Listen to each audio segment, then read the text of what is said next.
राम राम भाइयों, मेरा नाम अनिल सोलंकी है। मेरे यूट्यूब मंच लाउड जाट वॉइस में आप सबका स्वागत है। दोस्तों, अभी मैंने 2 दिन पहले फेसबुक पर एक पोस्ट डाली थी जिसमें मैंने ये बात कही थी कि कभी बीजेपी ने हरियाणा में जाट मुख्यमंत्री बना दिया तो जो लोग खाली इसी मुद्दे पर बीजेपी को वोट देते हैं कि हरियाणा में बीजेपी ने नॉन जाट सीएम बनाया और जाटों को एकदम किनारे कर दिया, जाटों की राजनीति को एकदम किनारे कर दिया, वो लोग कहाँ जाएंगे? उनके पास कौन सा ठिकाना बचेगा? फिर वो किस पार्टी की वोट देंगे?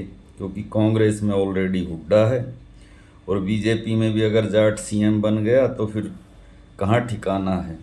क्योंकि इंडियन नेशनल लोक दल तो घोषित रूप से ही जाटों की पार्टी है और राजकुमार सैनी की पार्टी में इसलिए नहीं जा सकते कि वो तो हिंदू देवी देवताओं को गाली बकता है और हिंदू धर्म का मजाक उड़ाता है। तो ये मामला बहुत ही सीरियस है। वैसे ही तो इस मामले पर बात करने में कोई बुराई भी नहीं है। अगर मेरी बात कुछ लोगों को बुरी लगे तो उसके लिए मेरे को माफ़ करना दोस्तों, लेकिन राजनीति संभावनाओं का खेल है दोस्तों। कोई इस बात की कल्पना कर सकता था कि जो भारतीय जनता पार्टी रात और दिन मुसलमानों को कोस के चुनाव लड़ती हो, जो भारतीय जनता पार्टी इस देश की हर समस्या की जड़ में मुसलमानों को लेके आती हो और जनता को ये समझाती हो कि इस देश के अंदर जो भी समस्या है उसके पीछे मुसलमान हैं। यहाँ तक कि इस देश में जब लॉकडाउन लगा, कोरोना का संकट आया, उसके पीछे भी उन्होंने यही एक थ्योरी दी थी कि ये मुसलमानों ने, तबलीगी जमात ने ये कोरोना फैलाया है।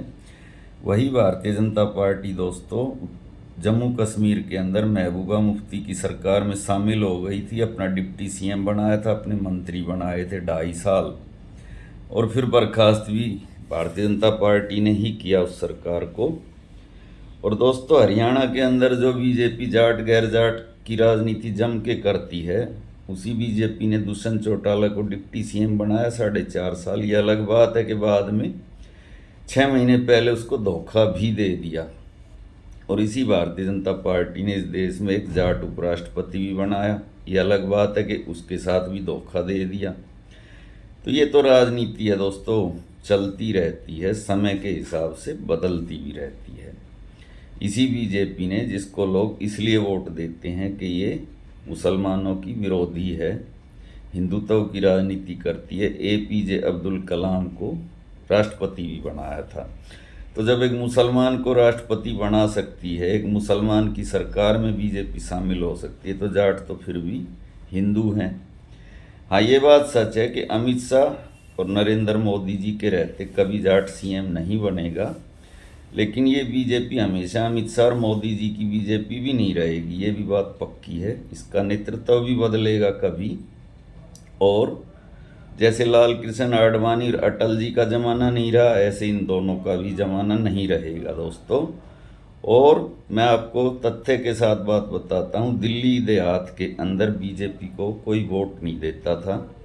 जब बीजेपी ने साहब सिंह वर्मा को मुख्यमंत्री बनाया, उसके बाद से दिल्ली देहात के अंदर जितने भी गांव हैं, ओचंदी बॉर्डर से शुरू हो जाओ और बदरपुर बॉर्डर तक चले जाओ, और इधर दौराला बॉर्डर और इधर ढांसा बॉर्डर, दोस्तों सारे के सारे गांव कट्टर बीजेपी के समर्थक है दिल्ली में। वहाँ आपको एक सिंगल आदमी नहीं मिलेगा जो बीजेपी की बुराई करता हो या बीजेपी की बुराई सुन सकता हो।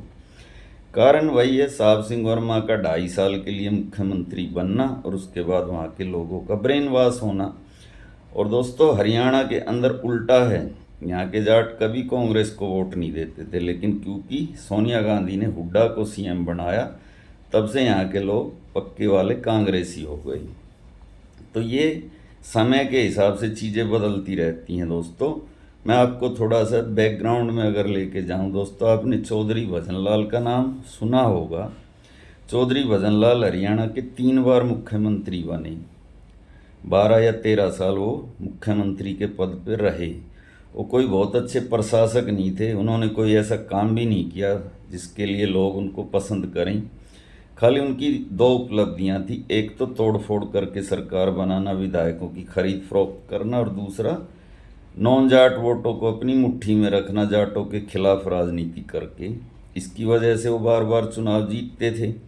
और दोस्तों, उन्होंने 2.5 दशक तक यानी 25 साल तक हरियाणा की राजनीति में अपना वर्चस्व अपना प्रभुत्व बना के रखा। तीन तीन प्रधानमंत्रियों के ज़माने में वो बहुत ही ताकतवर नेता रहे। पहली इंदिरा गांधी, दूसरे राजीव गांधी और तीसरे पीवी नरसिम्हा राव। उसके बाद में दोस्तों जब सोनिया गांधी का टाइम आया कांग्रेस में, जब कांग्रेस की कमान सोनिया गांधी के हाथ में आई, तो कांग्रेस ने भजन लाल को हटाकर भूपेंद्र सिंह हुड्डा को मुख्यमंत्री की कुर्सी दे दी। उसके बाद भजन लाल का टाइम ख़त्म हो गया और गैर जाट की राजनीति भी ख़त्म हो गई। और उसके बाद में कांग्रेस जाटों की पार्टी बन गई और उधर विपक्ष में इंडियन नेशनल लोक दल हो गया। लेकिन फिर बीजेपी की एंट्री हुई और जो पेड़ भजन लाल ने लगाया था उसके फल बीजेपी ने खाने शुरू कर दिए। और बिल्कुल उसी पैटर्न पे, जैसे भजन लाल एमएलए तोड़ता था ऐसे ही बीजेपी तोड़ती है। जैसे भजन लाल जाट और गैर जाट की राजनीति करता था ऐसे ही बीजेपी भी करती है। लेकिन दोस्तों समय बदलता रहता है। मैं आज ये बात आपको लिख के दे रहा हूँ, एक चुनाव या दो चुनाव को छोड़ के तीसरे या चौथे चुनाव में बीजेपी को भी किसी जाट चेहरे को मुख्यमंत्री बनाना पड़ेगा, जैसे कि कांग्रेस को बनाना पड़ा। कांग्रेस ने भी 25 साल तक गैर जाट की राजनीति हरियाणा में जम के करी थी और जिस कांग्रेस का नाम सुन के ही जाट बिदकते थे, आज उस कांग्रेस के जाट पक्के वाले वोटर हैं। ऐसे ही हरियाणा में हरियाणा के जाट कितना भी बीजेपी का विरोध करें, दिल्ली के जाट बीजेपी को कभी नहीं छोड़ सकते। और दिल्ली के जाटों की हरियाणा के जाटों की आपस में खूब रिश्तेदारी है, खूब आना जाना है, लेकिन दोनों अलग अलग राजनीति करते हैं। राजनीति के अलग अलग ध्रुव पे बैठे हुई दो धाराओं के लोग हैं। तो दोस्तों मैंने ये बातें आपको इसलिए समझाई हैं कि कुछ लोगों को ऐसा लगता है कि बीजेपी हमेशा ऐसा ही करेगी जैसा आज कर रही है। वो सोच उनकी ठीक नहीं है।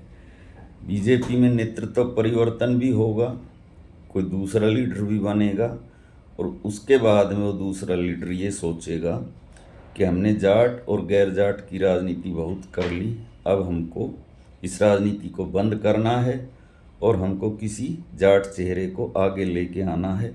और ऐसा होगा हरियाणा में, चाहे हो 10 साल के बाद। उसके बाद में वो लोग जो नफ़रत की राजनीति की वजह से बीजेपी को वोट देते हैं, उनके पास कोई ऑप्शन नहीं बचेगा दोस्तों, वो इधर जाएं कि उधर जाएं, किधर जाएं, क्योंकि हरियाणा में फिर उनके लिए ऐसी कोई पार्टी ही नहीं बचेगी जिसकी वो वोट दे सकें। तो दोस्तों आज का वीडियो कैसा लगा कमेंट करके बताना। अच्छा लगा तो अपने ग्रुप में शेयर करना, लाइक करना, कमेंट करना, चैनल को सब्सक्राइब और ज्वाइन करना। और जो भाई मेरी आर्थिक मदद करना चाहते हैं वो इस QR कोड को स्कैन करके मेरी आर्थिक मदद करना। मिलते हैं अगले वीडियो में। आपका दिन शुभ हो।